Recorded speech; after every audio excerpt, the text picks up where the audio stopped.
National Weather Service in Lincoln has issued a severe thunderstorm warning for northeastern Piatt County, northeastern DeWitt County, southeastern McLean County, northern Champaign County, until 6:15 p.m.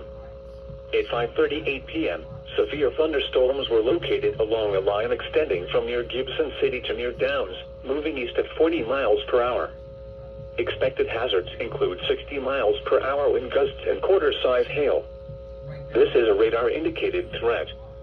The following impacts are expected. Hail damage to vehicles is expected. Expect wind damage to roofs, siding, and trees. Severe thunderstorms will be near. Rain tool around 5:55 p.m. Other locations in the path of these severe thunderstorms include Farmer City, Saybrook, Gifford, Mansfield, and Fisher. This includes the following highways: Interstate 57 between mile markers 245 and 257. Interstate 74 between mile markers 142 and 166.